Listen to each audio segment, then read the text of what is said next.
శ్రీశ్రేణి ఛానల్‌కి చిన్నారులందరికీ, శ్రోతలందరికీ కూడాను మహోస్ మరొకసారి స్వాగతం. నిన్న మనం కాత్యాయని మహర్షి, పాణిని మహర్షి గురించి తెలుసుకున్నాం. ఈరోజు మనం కామందక మహర్షి గురించి చెప్పుకుందాం.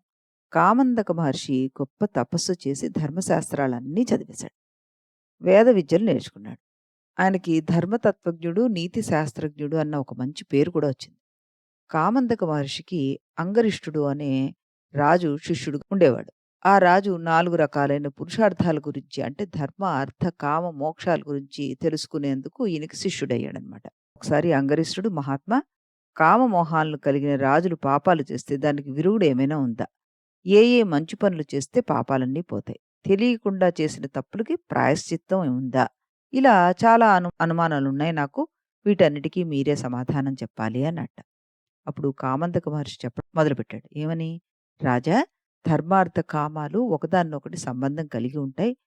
అర్థానికి మూలం ధర్మము, ఫలము, కామము, వీటికి సంకల్పం కారణం. ఇక్కడ అర్థం అంటే ధనం అని, ధనాన్ని ధర్మంగా సంపాదించాలని, ధర్మకార్యాలు చేసినప్పుడు ఫలితాన్ని ఆశించకూడదని, సంపాదించిన ధనాన్ని ధర్మకార్యాలకే ఖర్చు పెట్టాలి అంటూ చెప్పాట. ఇంకా ఇలా చెప్పాడు. ఏమని? రాజు అనేవాడు వేదాల్ని, బ్రాహ్మణుల్ని, ధర్మాన్ని పూజించాలి. క్షమ అంటే ఓర్పు కలిగి ఉండాలి. సత్యాన్ని ఎప్పుడూ ఆరాధిస్తూ ఉండాలి. ఎప్పుడూ రాజ్యంలో శాంతిని నెలకొల్పాలి. గురువు చెప్పిన దాని మీద నమ్మకం ఉండాలి.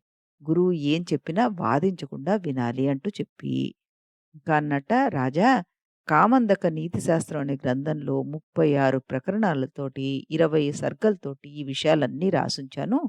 ఆ గ్రంథాన్ని చదవడం వల్ల ఇంకా తెలుసుకునేందుకు వీలవుతుంది నీకు అంటూ చెప్పారటాయన. రాజు ఎప్పుడూ ప్రజల్ని సంతోషపెడుతూ ఉండాలయ్యా!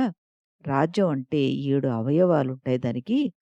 అంటే మొదటి అంగం స్వామి అంటే రాజనమాట. మంత్రి, మూడోది రాష్ట్రము, 4 బలం, 5 దుర్గం, 6 మిత్రులు, 7 కోశాగారం అంటే ధనం.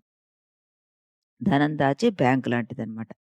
ధనం ధర్మ మార్గంలో సంపాదించి మంచి పనుల కోసమే ఖర్చు చేయాలి. మంచి నడవడిక ఉన్నటువంటి రాజు వీటిని జాగ్రత్తగా చూసుకోవాలని చెప్పాట.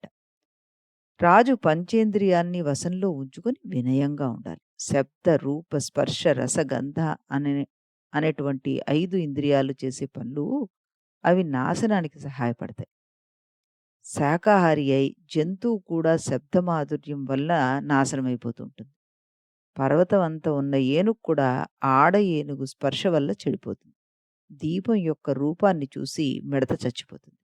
గాలానికి కట్టిన మాంసపు ముక్కకి ఆశపడి చేప వలలో పడి చచ్చిపోతుంది. గంధవాసన కోసం తుమ్మెదలు ఏనుగు మీదకు వాలి వాటి చెవుల దెబ్బలతో నశించిపోతాయి. ఏ ఒక్కటైనా ప్రమాదమే అయినప్పుడు మనిషికి అన్నీ కలిసి ఎంత ప్రమాదమో ఆలోచించు అంటూ రాజుని హెచ్చరించాట మహర్షి. మళ్ళీ చెప్తున్నారు ఆయనకి, రాజా, రాజు ఎప్పుడూ వేట, జూదము, పానము తప్పకుండా విడిచిపెట్టాలి. వీటికి బానిసలైన వాళ్ళు ఎంత గొప్పవాళ్ళైనా పాండురాజు, నలమహారాజు, యాదవులైన సాంబాదులు ఎలా నాశనమయ్యారో నీకు తెలుసు గదా! అంటూ ఇంకా ఏం చెప్తున్నారు ఆయనకి? ఓ రాజా, కామము, క్రోధము, మోహము, మదము, మాత్సర్యము కలిగిన వాళ్ళు ఎంతోమంది నాశనం అయిపోతారు. విద్యతో పాటు మనం వినయము, న్యాయము, ధర్మము మొదలైన మంచి లక్షణాల్ని కలిగి ఉంటే ఆ రాజు మేలిమి బంగారంలాగా రాణిస్తాడయ్యా అంటూ చెప్పాట. కామందక మహర్షి కామందక నీతి శాస్త్రం అనే గ్రంథాన్ని రాశాడని చెప్పుకున్నాం కదా! దాంట్లో ప్రజల్ని పరిపాలించేవాడు ఎలా ఉండాలి అన్నది కూడా బాగా వివరంగా చెప్పాడనమాట. ఈ రకంగా ఆయన చక్కటి నీతి శాస్త్రాన్ని రాసి, ఆ రాజుకి ఇవ్వడమే కాకుండా, ఆ రాజుని చక్కటి రాజు అయ్యేలాగా దీవించాడు. ఆయన కూడాను కామందక మహర్షి అడుగుజాడల్లో నడిచి చక్కటి రాజని పేరు తెచ్చుకున్నాడనమాట. ఈరోజు మరొక మరొక మహర్షి గురించి తెలుసుకుందాం మనం. ఆయన పేరేంటి తెలుసా? ఆయన పేరు ఎంత విచిత్రంగా ఉందో చూడండి. కృత్సమద మహర్షిట. కృత్సమద మహర్షి సౌనక మహర్షి వంశంలో సునహోత్ర మహర్షికి పుట్టాడు. ఆయనకి ఇద్దరు అన్నలు. వాళ్ళ పేర్లు కాసుడు, షాల్ముడు. సునహోత్రుడి కొడుకు కనుక గనుక ఈయనని సౌనహోత్రుడు అని కూడా పిలుస్తుంటారు. బ్రహ్మచారి, విప్రర్షి, శ్రీమంతుడు అని కూడా ఆయనకి పేర్లున్నాయన్నమాట. కృత్సమద మహర్షి వేదాంగాలు నేర్చుకొని అగ్నిదేవుణ్ణి వేద మంత్రాలతో స్తోత్రం చేశాడు.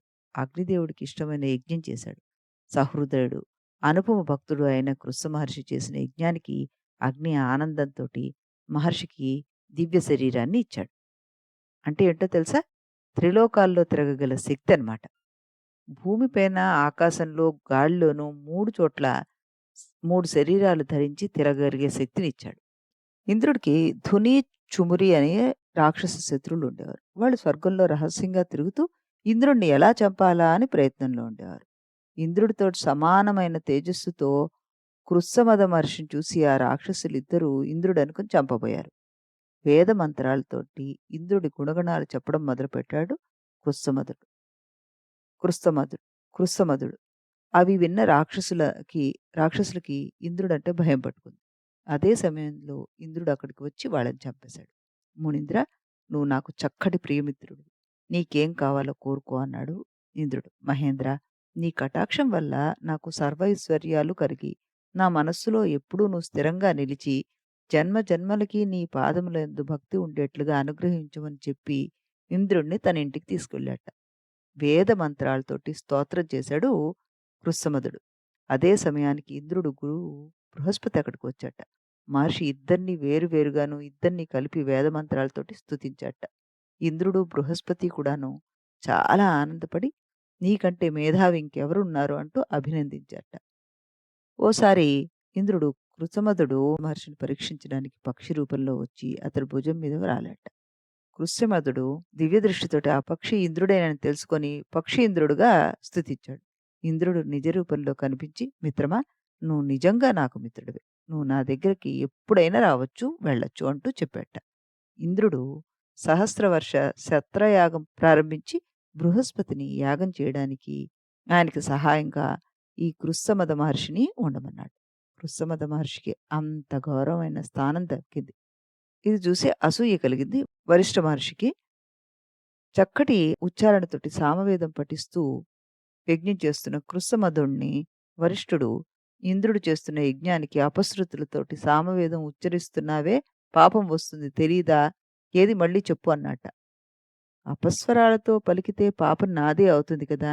అయినా నేను సరిగ్గానే చెప్తున్నానన్నట్ట ఈ కృత్సమద మహర్షి. మళ్ళీ చెప్పమంటే చెప్పలేదు కాబట్టి, "నువ్వు నీకు వచ్చిన విద్యలన్నీ పోయి, తిండి నీళ్లు దొరక్కుండా అడవిలో క్రూర జంతువైపోతావు" అంటూ శపించట వరిష్ఠుడు. అదే అడవిలో వేల వేల సంవత్సరాలు అలా బ్రతుకుతావని కూడా వరిష్ఠుడు కృత్సమద మహర్షిని శపించాడు. వెంటనే పాపం ఈయన క్రూర జంతువుగా మారిపోయి ఎదురుగా ఉన్న ఈశ్వరుడి పాదాలపై పడిపోయాట. "నువ్వు చదివిన సామవేదం తప్పులు లేవని కృత్సమద మహర్షిని మామూలుగా మార్చి నీకు రోగం, మరణం లేకుండా అన్ని దుఃఖాలకి దూరంగా శాశ్వతంగా ఉండేలాగా వరమిచ్చాడు ఈశ్వరుడు." వరిష్ఠుడిని పిలిచి కృత్సమదనుడికి క్షమాపణ చెప్పమన్నాడు. దేవతలు మహర్షి మీద పూలవాన కురిపించారు. ఇంద్రుడు అభినందించాడు. వరిష్ఠుడు సిగ్గుపడి ఇంక నుంచి స్నేహంగా ఉంటానని చెప్పాట. కృత్సమద మహర్షి విఘ్నేశ్వరుడు భక్తుడు. మానసిక పూజ, బాహ్య పూజ చేసి భక్తులందరిలో మొదటివాడయ్యాడాయన. మహాయోగి, సంతభక్తి సమన్వితుడు ఆయన ఈ కృత్సమదుడు రోజుకి 3 సార్లు విఘ్నేశ్వరుడి పూజ చేసి తరించాడనమాట. అంటే వినయ విధేయతలుంటే పెద్దవాళ్ళు మనల్ని మెచ్చుకుంటారు. అసూయ వల్ల ఎంత పెద్దవాళ్ళైనా దిగజారిపోతారు అన్నది అర్థం చేసుకోవాలి మనం ఇక్కడ. మళ్ళీ రేపు మరొక మంచి కథతో కలుద్దాం. అంతవరకు సెలవు.